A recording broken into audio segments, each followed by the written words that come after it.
Now I'm putting my runner hat on, so this is what you would potentially give the business. And this is the data template. In this case, we have absolutely no data in it whatsoever because we're going to be pulling that data from SAP.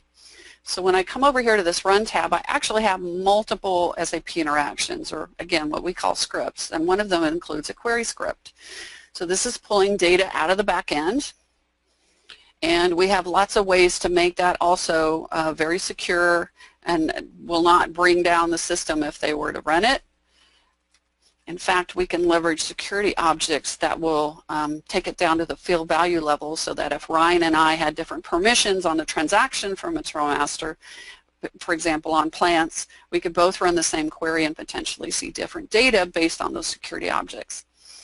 So I'm logging in, and now I've got some default search criteria, and you'll notice the asterisk, just like in transaction, certain fields are required. In this case, it's the runtime search criteria.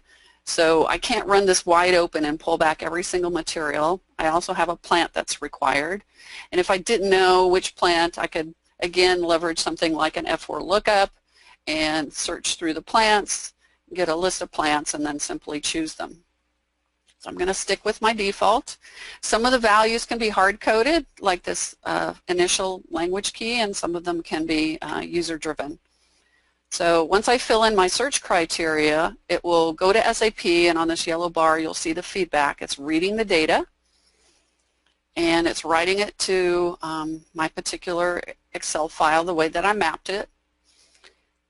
And you'll see there's quite a number of fields. We've got MRP data, MRP2, we got some accounting data, and you can also leverage Excel formulas and macros and so forth to format the data to your heart's delight, because everything is in Excel instead of a text file or comma-separated file. And one of the other things I want to do is read the long text. I mentioned I could do that, and I mentioned these transaction scripts could also be the equivalent of a display script. So in this case, I just need to pass up my material number to SAP, and then it will download the long text in this column. So I'll go ahead and run that. And you'll notice again I have a run button here because I chose there was no data review. If there was a data review, then we would go ahead and fill in the data, we could validate it, but we'd have to get an approval before we could run it against an SAP production system. So here's all of our long text. You know, maybe I can make a few changes in here, and now we'll hop over to our update script. So this is actually going to do the update.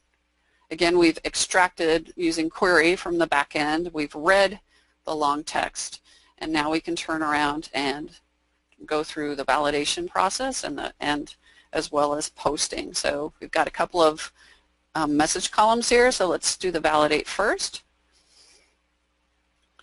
And just like you saw me do when I was developing the script, it will show me either success or an error message. So here I have as part of the document type, which in SAP is not restricted at all, I went ahead and gave a list of lookup values. So it's empty and it was complaining about it, so I'll choose it. And then here, this particular one said that the GIF was not in the list, so I have to come over here and make a change. So we'll go ahead and change the value. Again, I could come in here and change other values, as many as I wanted. I can now revalidate the ones that, just the ones that failed. So we'll go and just try to revalidate the ones that errored out previously.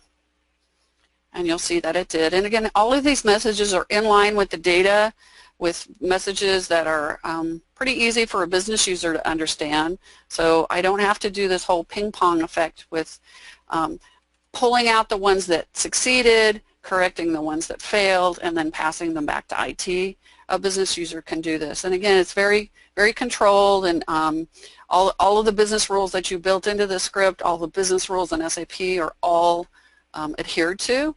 So now I'll go ahead and do the run, and we'll get our SAP messages here. And again, the text was saved because I did the long text update as well, in case any of the values were changed. So you can see the SAP messages are here. And all of this information gets logged, in this case on our user governance side, and we'll talk a little bit more about that in a while.